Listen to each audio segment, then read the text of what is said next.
Salve, salve família, bem-vindos a mais um Flow, eu sou o Igor e hoje nós vamos falar só de coisa boa, entendeu? É guerra aqui, guerra ali, umas bombas pra cá e pra lá e na verdade não é muito coisa boa não. Mas pra explicar pra gente o que tá rolando no mundo nesse momento, tem aqui o Ricardo Marcílio. Obrigado por vir aí, cara, mais uma vez. Pô, obrigado pelo convite, Já você, deve estar Igor. enjoado, né, cara? Toda vez atrasado, toda vez, porra, caralho, o Igor toda vez faz a mesma pergunta idiota, não sei o quê. Obrigado por vir Acho aí, que não, cara. prazer estar aqui, de verdade. Valeu. E, bom, eu queria também mandar um salve para os patrocinadores de hoje, que é a Insider, a ACD e a hashtag treinamentos de quem falarei já já, tá bom? E se você quiser mandar uma pergunta pra gente, tem uma dúvida aí, ou tá pensando, sei lá, algum ponto de vista que tu quer validar, manda aí pra gente que a gente ouve aqui e no final do programa a gente comenta, tá? E, sei lá, só pensa um pouquinho, porque o Vitão vai escolher as 5 melhores, tá bom? Essa que é a verdade. Então, e aí, Ricardo, eu tava falando contigo aqui antes da gente começar que eu tava meio por fora do que tava rolando nessa guerra específica, porque, pô, foi uma semana pesada semana passada e esse fim de semana eu fui jogar Tartaruga Ninja no Magic e fui na casa de um amigo lá em Cotia. Então, só pra ir na casa de um amigo lá em Cotia, eu já perdi o dia, né? Então, tô meio por fora. E tu me explicou que essa é séria. Essa é pra valer. Essa tem um problema rolando que tem o potencial de gerar uma nova guerra no Golfo. Exato. Então é séria a coisa agora. Tá tendo problema político nos Estados Unidos, inclusive. Então tá, vamos lá. Começando do começo, isso vem... Por que que rolou? Não estava tendo lá uma trégua? Já tinha tido uma prévia dessa guerra e os caras já tinham combinado que não ia mais ter. O Trump, inclusive, se vangloriando. Isso aí durou 12 dias. Fala comigo que eu sou brabo, eu resolvo as guerras. Aí agora ele vai lá e explode as coisas, né? Estranho, né? Então, ó, acho que tem algumas coisas aqui pra gente ver. Primeiro que, assim, já mostra uma certa ineficiência que foi o ataque que ele fez. A Guerra dos 12 Dias, ela foi feita pelos Estados Unidos com um objetivo muito claro, que era atrasar ou pelo menos danificar o programa nuclear. Israel eliminou uma série de cientistas, a gente teve Fordow, Natanz, Isfahan, todos os centros nucleares que foram atacados, os bombardeiros B-52 e tal. O Trump, naquela época, falou, pode deixar comigo que eu consegui destruir, eu obliterei o programa nuclear iraniano. O Irã, na época, falou que sim, ele tinha sido impactado, mas que destruir era muita coisa. E aparentemente o Irã estava correto nessa, porque se foi necessário fazer um ataque, menos de um ano depois de ter destruído o programa nuclear, é porque ele não foi de fato completamente destruído, né? Por exemplo, existe o urânio enriquecido, que o Irã tem bastante para fazer possíveis armas nucleares, e a gente não sabe onde ele está localizado. O Irã, ele tem desenvolvido uma série de mísseis que, segundo os Estados Unidos, teriam capacidade até mesmo de atingir os Estados Unidos no futuro próximo. Acho eu que isso foi muito mais uma tática do Trump para justificar o seu ataque do que qualquer outra coisa. Uhum. E o Trump colocou que o objetivo dessa guerra é tirar o regime dos ayatollahs. Ele falou hoje que não tem negociação com esse tipo de gente, usou essa expressão mesmo. Falou que o objetivo é atrasar ou obliterar o programa nuclear iraniano. O que você acha que ele quer dizer com esse tipo de gente? Ele tem um certo preconceito com persas, árabes. Nas declarações, por exemplo, que ele dá em relação à Somália, pode ver. Ele fala que são pessoas fedidas, sujas. Então, claramente tem um quê racista aí, no mínimo, né? Mas ele não tá falando do cara que é um líder autoritário, né? Porque ele lida com líderes autoritários. Com certeza. Então já mostra meio uma falta de... É o Trump, né? Depende muito de quem tá falando, Sim. né? Ele não vai fazer críticas, por exemplo, em relação ao Bin Salman, que é o príncipe saudita, que é tão autoritário quanto, por exemplo, o Ayatollah Khamenei. Que aqui Era, né? Exatamente. Que já deixando muito claro, não estou defendendo, acho que o Ali Khamenei não é um líder legítimo, porque ele oprime a população. Existe um país que tem uma polícia da moral e dos bons costumes para perseguir quem usa um véu de maneira errada, prende a menina e ela aparece morta 2 dias depois, alegando que ela sofreu um ataque cardíaco, sendo que ela nunca teve histórico e era super nova, entende? Na verdade, qualquer país que começa a misturar religião com política caminha para coisas erradas, né? Então, o Irã é um país autoritário. O Irã estava atravessando uma baita crise econômica também. É que o Irã ele sempre vai alegar que a culpa é das sanções. Ah, não, a sanção praticada pelos Estados Unidos me impede de desenvolver. O Irã O ano passado, por exemplo, a gente teve uma inflação oficial no Irã de 50%. O Riad, que é a moeda deles, né? O Rial, aliás, que é a moeda deles, desvalorizou 50% em um ano. Em algumas coisas, como medicamentos, alimentos, a desvalorização chegava a quase 70%. É a mesma moeda do Catar? Lá no Catar acho que é Rial também. É o Rial? É. No Irã não sei, talvez seja. Tá. Né? E também Teherã, que é a capital, atravessa uma crise hídrica muito grande também. Tanto que o Pezeshkian, que é o presidente, ele até falava de uma possibilidade de fazer uma evacuação na cidade. Então foi uma confluência de fatores que foi gerando uma instabilidade e uma série de protestos. A população iraniana começou a protestar contra o regime iraniano e o regime iraniano, como sempre, respondeu de maneira extremamente agressiva. Aí os números eles são muito dúbios. Se você pega, por exemplo, os números oficiais do Irã, a Tasnim, que é a agência do Irã, mas que é quase um braço de comunicação da Guarda Revolucionária. Eles falam que ocorreram algumas mortes, alguns incidentes, mas não passa de 1.500. Existem mídias que falam que chegou a 40, 50 mil mortes. Nossa. Não sei quanto foi, Tá. mas com certeza houve pressão contra os manifestantes. E aí o que o Trump percebeu? Que ele não tinha conseguido acabar com o programa nuclear iraniano, então era uma oportunidade. Ele tentou negociar e o Irã ele não abria mão de alguns princípios, porque negociações aconteceram. Tanto que na semana passada foi a terceira rodada de negociações que aconteceu em Genebra. Só que os Estados Unidos, na minha visão, eles estavam querendo coisas muito além. Tá. Eles queriam que o Irã abrisse mão completamente do seu programa nuclear, e o Irã tem direito de ter programa nuclear. O Irã ele é signatário do TNP, que é o Tratado de Não Proliferação. Ele pode desenvolver desde que tenha a fiscalização da ONU. E o Irã falou, não, beleza, eu aceito ter fiscalização da ONU e tinha aceitado, inclusive, mandar o urânio enriquecido acima de 60% embora. Só que os americanos não queriam isso. O que os Estados Unidos querem, eles falam que eles querem formar uma espécie de convênio nuclear no Oriente Médio. Então, todo país do Oriente Médio que não for seu aliado e quiser ter acesso à tecnologia nuclear, mesmo que seja para fins medicinais, fins de energia, tinha que ter autorização dos Estados Unidos. É a mão da soberania. O Irã não vai querer fazer. E os Estados Unidos também exigiam que o Irã abrisse mão dos seus mísseis, alegando que tem muitos mísseis que podem atingir bases americanas, que podem atingir bases na Europa. O Irã, que é um país que tem rivalidades com Israel, que tem rivalidades com a Arábia Saudita, vai ter que abrir mão da sua tecnologia nuclear para fins pacíficos e dos seus mísseis? Aí não dá. Então o Trump falou, como não avança a negociação de um lado nem do outro, ele falou que a solução seria atacar e trocar o regime iraniano. E foi o que ele fez. E aí, se a gente for pensar, se a gente for pirar um pouco aqui do ponto de vista da teoria da conspiração, eu já ouvi, por exemplo, um monte de vezes o argumento de que os Estados Unidos estariam financiando as manifestações no Irã. Uma coisa que tem em comum entre o Irã e a Venezuela é que eles lidam com petróleo também, né? E os dois são grandes vendedores da China também. Pois é. Então, essa negociação aí me parece... sabe quando tu tá pedindo um troço pra um cara que tu sabe que ele não vai aceitar só pra eu poder te dar um socão? Não, parece mesmo. Né? Parece. Então, assim, é tudo... Peraí, o Trump, isso aqui tá desenhado, isso é um teatro, de certa forma, porque o Trump ele queria estar ali, não tem jeito. O Trump ou alguém, né? Ou consórcio Estados Unidos e Israel, né? Algum por uma razão, outro por outra, talvez, mas tem algumas coisas aí semelhantes, por exemplo, de Venezuela e o Irã, inclusive do ponto de vista do que eles têm de riqueza, né? Assim, talvez... Ou eu tô maluco? Não acho que tá maluco. Realmente ele tem interesse de tirar o governo iraniano, mas eu acho que o momento talvez não fosse agora pro governo americano. Por quê? O Trump ele vem passando por uma queda da sua popularidade. Muito por conta das questões econômicas. A dívida americana está subindo, a inflação, por mais que esteja reduzindo, mas não de uma maneira tão acelerada para reduzir a taxa de juros. Ele está comprando briga com o Fed, com o Banco Central.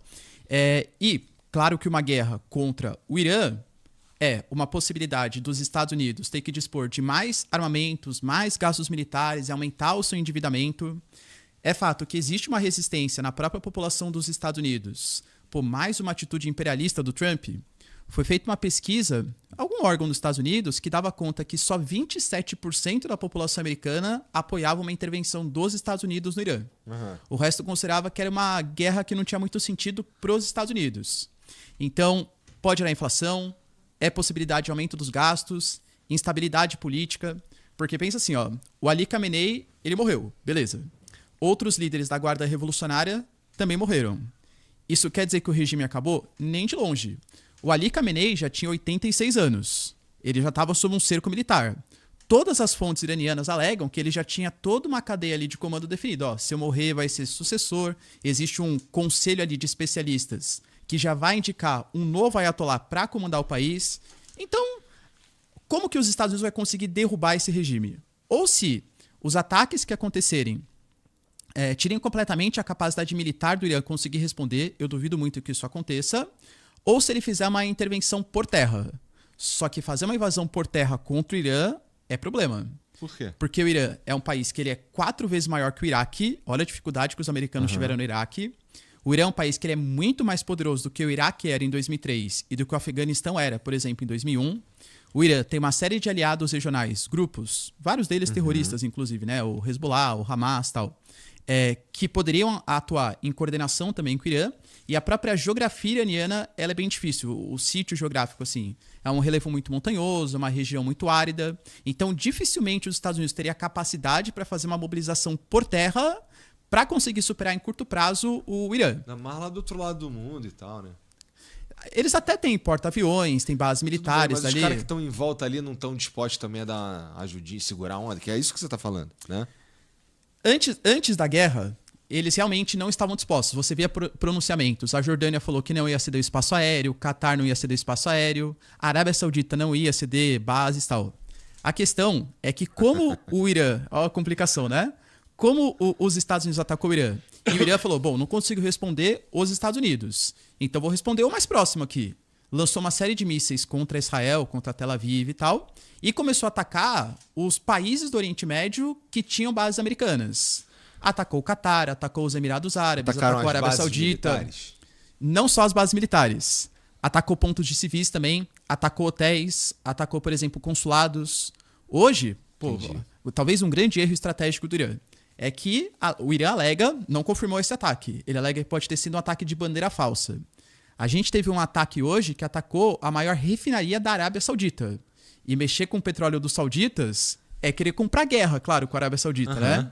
Então, hoje, vários países do Oriente Médio, 6 países ali do Golfo que foram atacados, eles fizeram uma carta, uma resolução falando para o Irã que eles entendem os ataques que o Irã quer fazer em retaliação aos Estados Unidos, mas que ele está atacando civis e posições infraestruturais que são importantes para os países do Oriente Médio. E que se esses ataques continuarem, os países árabes vão se mobilizar para trazer uma resposta contra o Irã. E aí os europeus também já começam a se manifestar. Por exemplo, o Reino Unido, que falou que não ia ceder base. O Keir Starmer hoje anunciou, Trump pode usar as bases do Reino Unido para fazer os ataques que você quiser. A França fez um pronunciamento hoje super emblemático.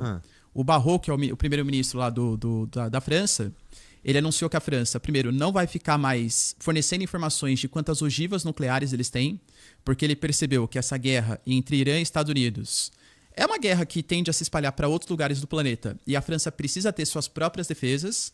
Então a França falou que vai aumentar o número de arsenal nuclear, que vai fazer um guarda-chuva nuclear sobre a Europa e não vai fornecer informação para a ONU, Estados Unidos, Rússia, nem nenhum país. E a França está disposta a cooperar com os países árabes, caso os países árabes resolvam fazer uma retaliação com o Irã. O Merz, da Alemanha, vai ter uma reunião também com Trump, ou um telefonema amanhã, na terça-feira, para muito possivelmente anunciar também que a Alemanha está disposta a coordenar, junto com os Estados Unidos, a tirada do regime iraniano. Então é uma guerra que vai ganhando proporções assim cada vez maiores. E por que todo mundo identifica que devia estar apoiando os Estados Unidos? Porque o Irã saiu atacando todo mundo? Eu acho que é pela natureza do regime iraniano, né? Por isso. Exato. Todo mundo reconhece que o regime meio... não devia estar ali. Exatamente, é um regime autoritário. Só que ninguém queria dar o primeiro passo. Exatamente. Por quê? Porque isso desrespeita a Carta da ONU. A gente pode até conversar depois sobre a falta de legitimidade que a ONU tem, Mas, seguindo... Tanto que o Trump falou sobre isso. Falou assim, olha, o Keir Starmer, ele não queria fornecer a base para mim porque ele ainda estava pensando em algum tipo de legitimidade. Ele achava que poderia ser ilegítimo esse movimento. E claro que você não pode atacar o líder de um outro país, a não ser que haja uma resolução do Conselho de Segurança ou que aquele país tenha te atacado. Então, feriu a Carta da ONU. Claro que a Rússia também fere, né? Não estou falando de novo, né? Não estou defendendo o regime iraniano. Mas feriu a Carta da ONU. Com essa atuação dos Estados Unidos, os outros países, bom, já que agora já foi, a gente vai apoiar para representar os nossos interesses. O Irã, ele é um dos maiores, o segundo ou terceiro maior reserva de gás natural que tem no mundo, é uma das maiores reservas de petróleo e, como falei, controla o Estreito de Hormuz, que faz toda aquela comunicação.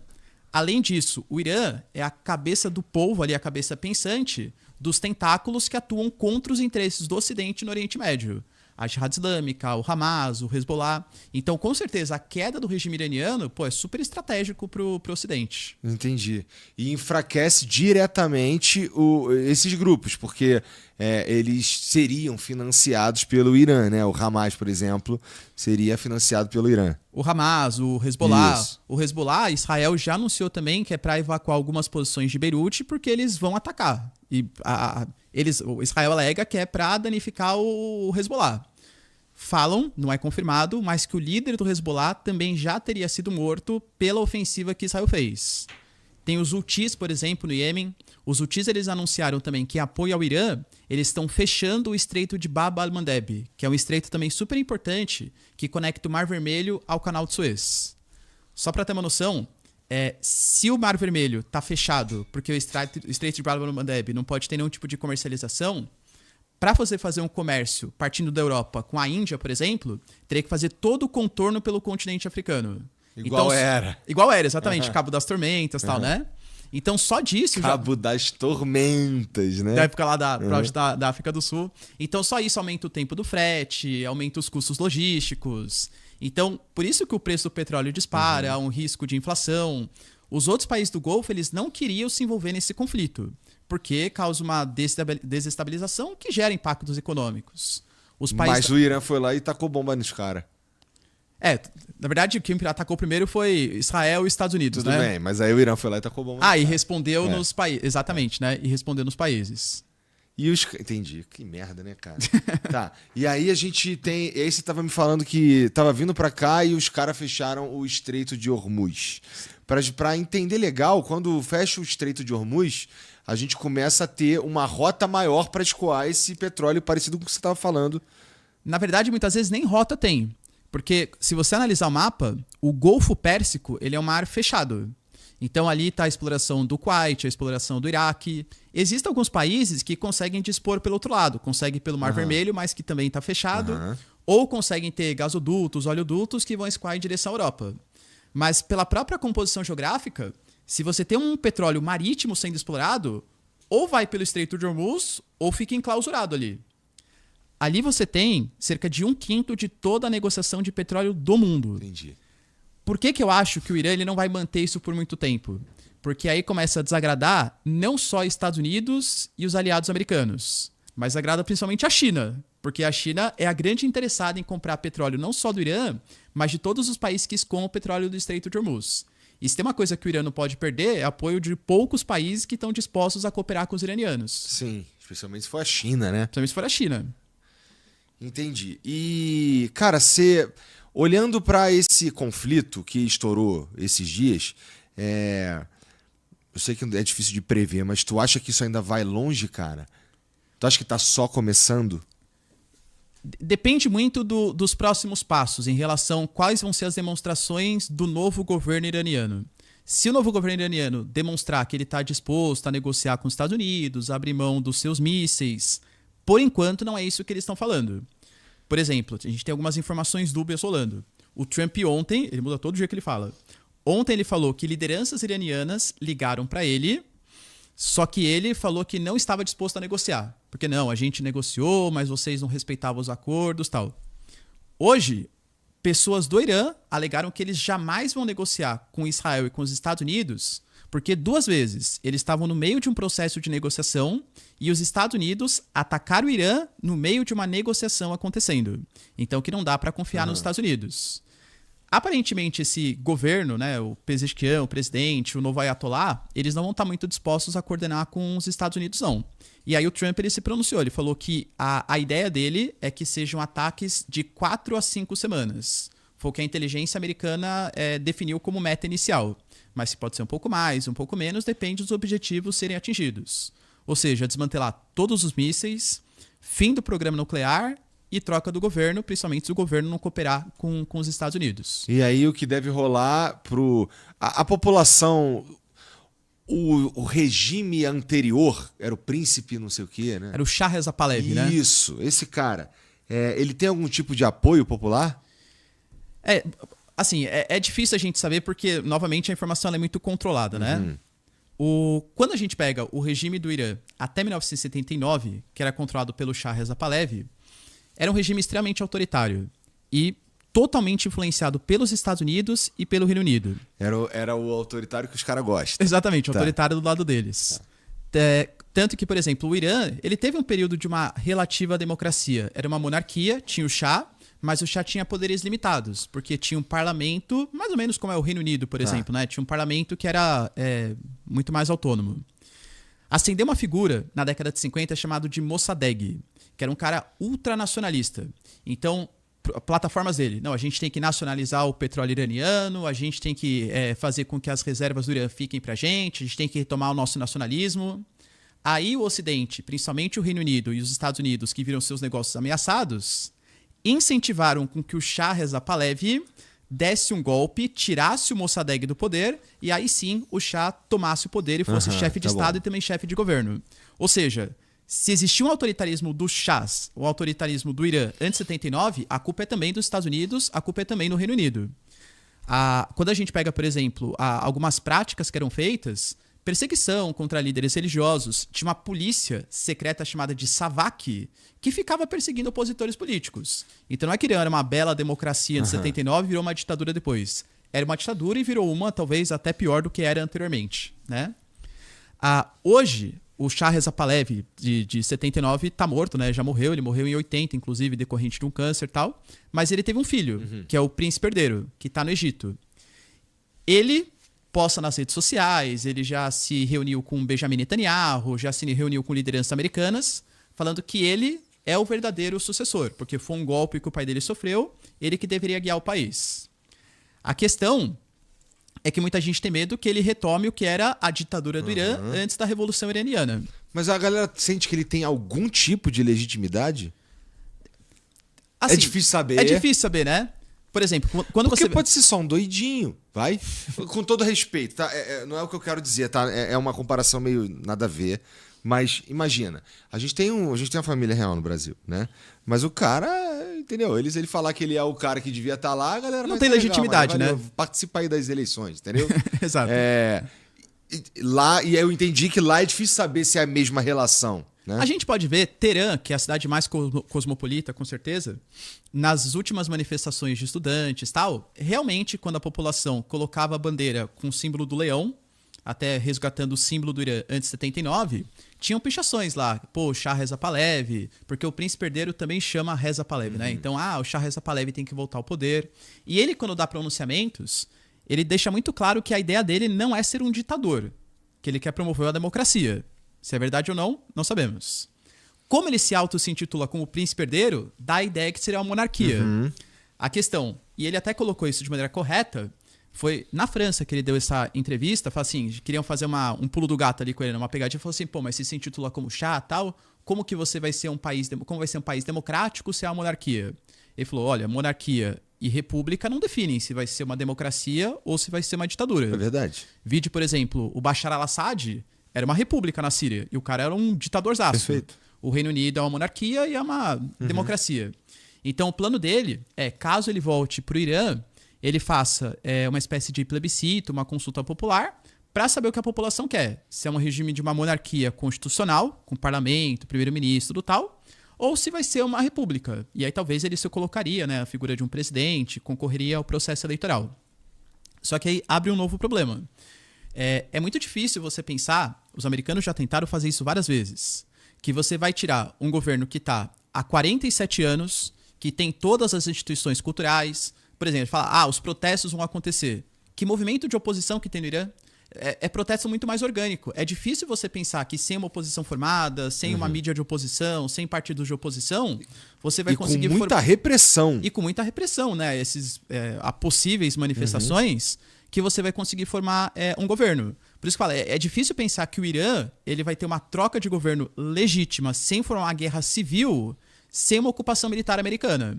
E se os Estados Unidos quiserem ocupar o Irã, eles vão ter um problema maior do que foi o Afeganistão e maior do que foi o Iraque, com porque toda certeza. O Irã é maior. É maior, é muito ele é mais maior, complexo, ele é outra, mais poderoso.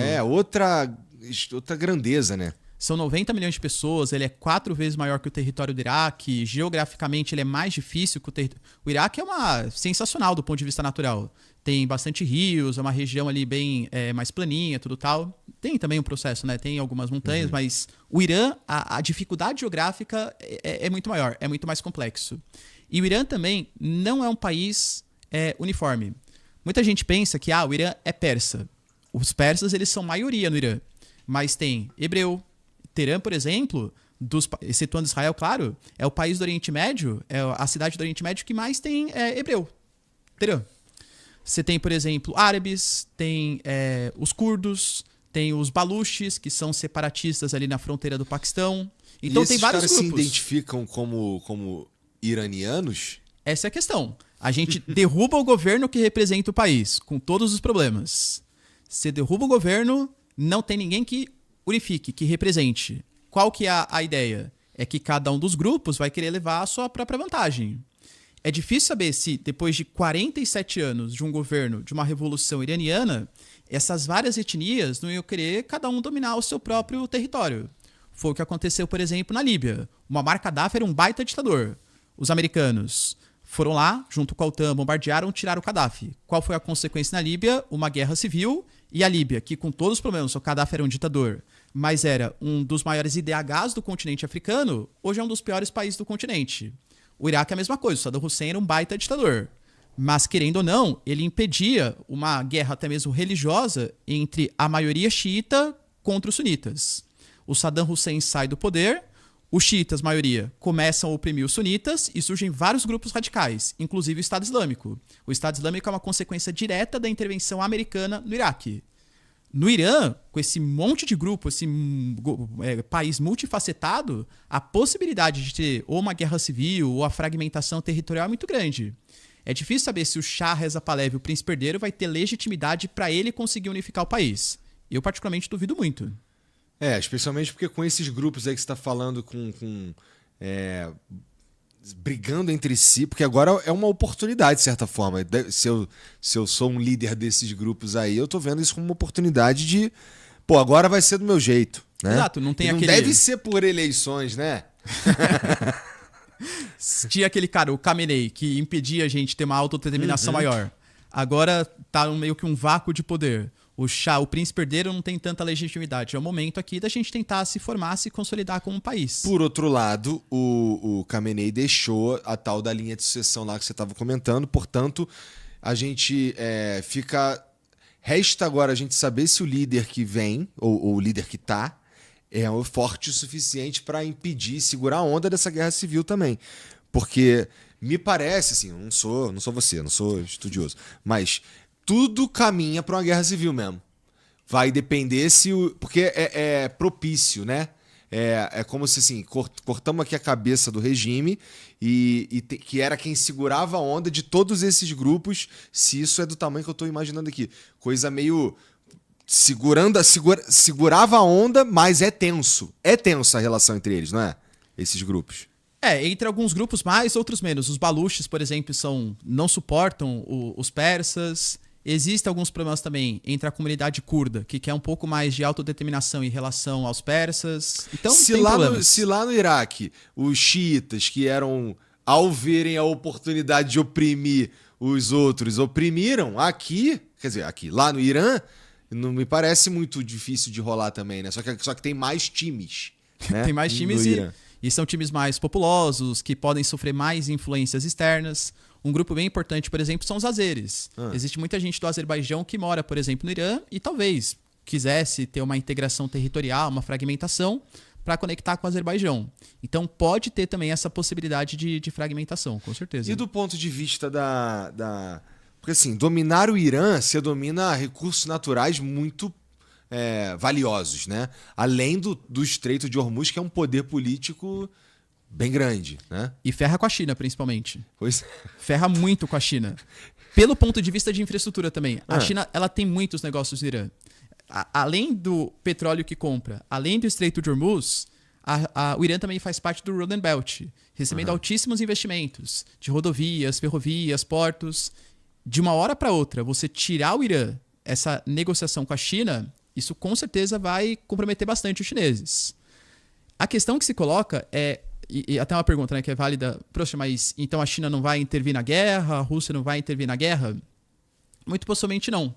Por quê? Porque eles não têm acordos de defesa mútua com o Irã. Por exemplo, ano passado, Rússia e Irã, eles assinaram um acordo de cooperação militar. Tanto que o Irã fornece os drones Shahed, os drones kamikazes para a Rússia na guerra e tal. E a Rússia também compartilha. Os sistemas de defesa do Irã, o S-300, o S-400, é tudo russo. Só que no acordo que foi assinado, não tinha nenhum dispositivo que obrigava a Rússia a apoiar o Irã em caso de guerra ou o Irã a apoiar os russos. Não teve nenhum persa, nenhum iraniano indo lá combater na Rússia em favor da Ucrânia. O único dispositivo que tem é que caso um país entre em guerra, a Rússia não pode apoiar quem está atacando o Irã. Mas já não ia. Mas já não ia mesmo. Concordo com você, né? E a China pior ainda, porque a China nenhum tipo de acordo tem. Nem acordo como os russos têm, só de cooperação técnica, compartilhamento de equipamentos. É que a gente acaba naturalizando porque a gente tem muito o que os Estados Unidos fazem em relação aos outros países, né? Opa, não gosto daquele governo, tá indo contra um governo aqui, deixa eu ameaçar esse país, vou falar que eu vou tirar.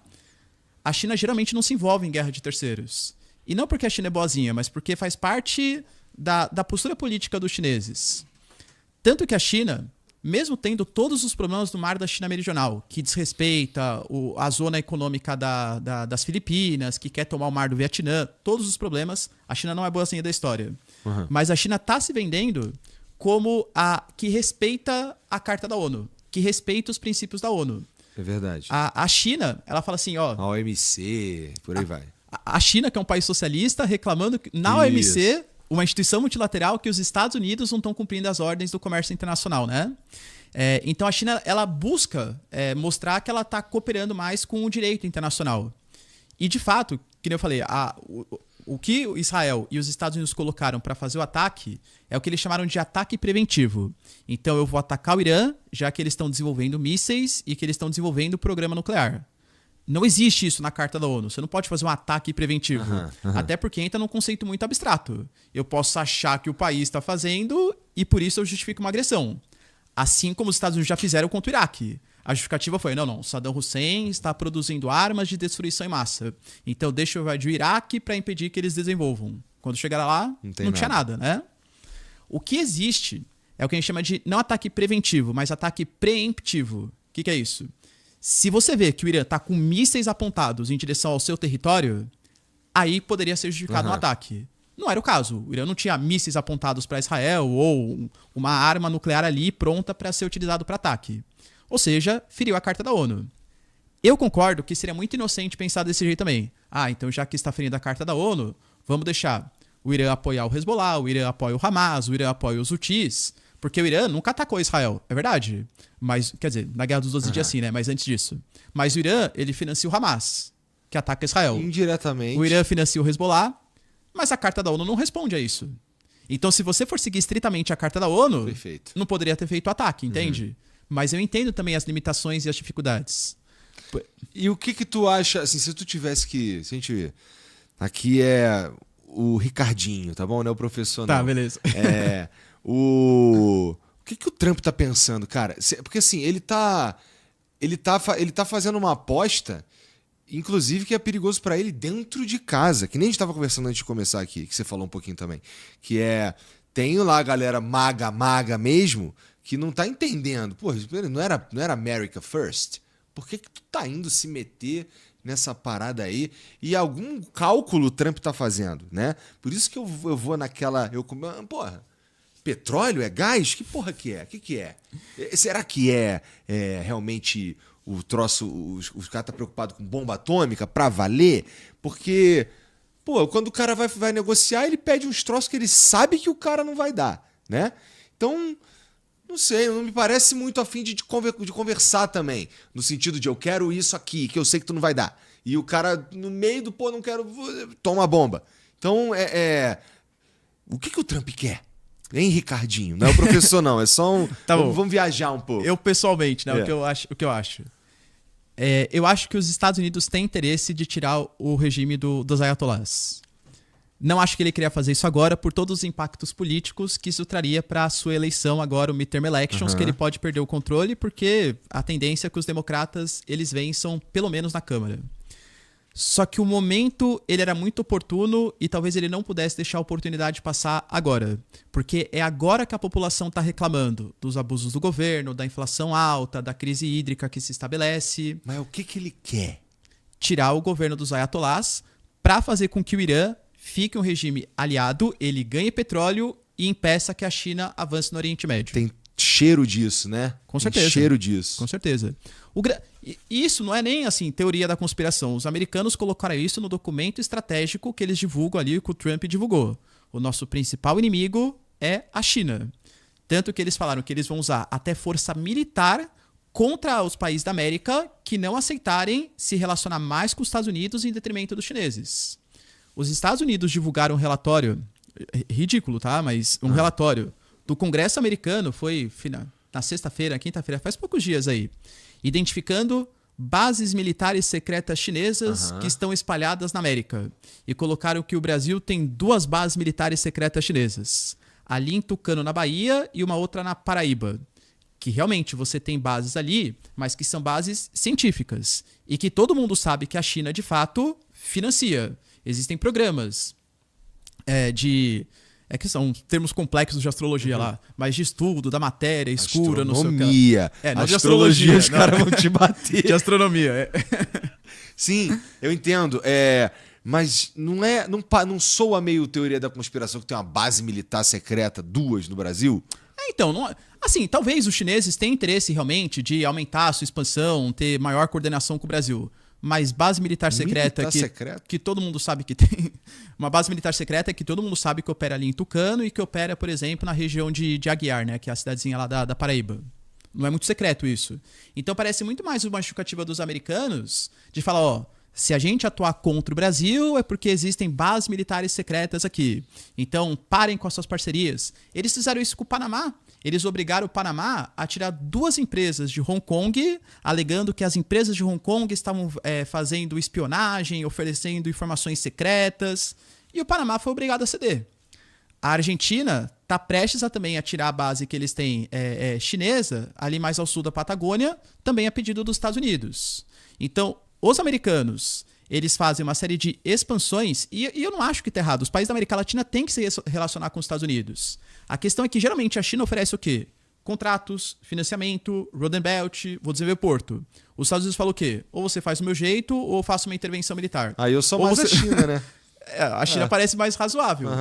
E não porque a China é boazinha. Repito, a China tem sim os seus interesses. Só que pelo menos eu tô ganhando um pouquinho também, né? Não tem ninguém me impondo. É uma parceria mais justa, né? Por exemplo, a China vai ganhar mais. Mas um pouquinho. Porque os Estados Unidos, nesse caso, ganha tudo. Né? Exato, ou você faz do meu jeito, ou pelo menos a China te dá a possibilidade de aceitar ou não. Claro que para você conseguir sobreviver como país, precisa dos investimentos chineses. A China tem uma baita capacidade de aporte de capital, mas pelo menos não é uma ameaça militar. Pois esse que é o problema, na minha opinião. Que assim, pô, o Trump, fala a verdade pelo menos aí, cara. Porque assim, base militar, vamos pensar, por que a China ia botar 2 bases militares secretas no Brasil? Pra quê? Pra quê? Pra jogar bomba nos Estados Unidos? Pra quê? Né? Por que a China, meu irmão, nem vai trocar de governo daqui a 50 anos? Eles já estão ligados o que eles querem estar fazendo. Eles querem estar mijando de cabeça para baixo em 50 anos, entendeu? E eles vão trabalhar para isso. Então, ele não quer jogar uma bomba em você, cara. Ele quer mijar de cabeça para baixo, né? Eu acho que nesse sentido, acho que a China... Por quê? Uma base no Brasil para jogar? Para quê? Ela é muito mais pragmática do que os Estados Unidos, entendeu? Os caras, eles pensam nos objetivos que eles têm ali os planos quinquenais. pô, se é uma região que é estratégica para eles, eles vão fazer de tudo, oferecendo dinheiro, investimentos, infraestrutura. E se não rolar agora, vai rolar daqui a 10 anos, porque eles estão ligados que eles são eles de novo daqui a 50 anos, pô. Né? Então, assim, é que pelo menos eu imagino isso, tá? Que a coisa lá funciona do jeito tão diferente que é difícil de conceber mesmo. Que é, cara, eu acho difícil que o cara esteja botando uma base militar aqui no Brasil. Tô falando que o chinês é bonzinho, igual você disse. Tô falando que o chinês é bonzinho. O chinês vai ganhar dinheiro pra cacete com isso daqui. Só que não é estourar uma bomba nos Estados Unidos, pô. Ele tá nem aí pros Estados Unidos, ele quer ganhar dinheiro. Né? Ele quer fazer outra coisa. Ele quer outro tipo de poder. Não é bomba. Se tu for implicar com o chinês porque ele tá trazendo soft power, aí tudo bem. Agora, que o chinês tá botando uma base militar com o James Bond chinês pra... Não tá. Duvido. Pode ser que eu esteja maluco, entendeu? Mas a verdade é que nada indica, nada me parece que tá indo por aí. Me parece que a China quer ficar mais influente, quer ficar mais rica. E não é estourando os outros. Não me parece ser.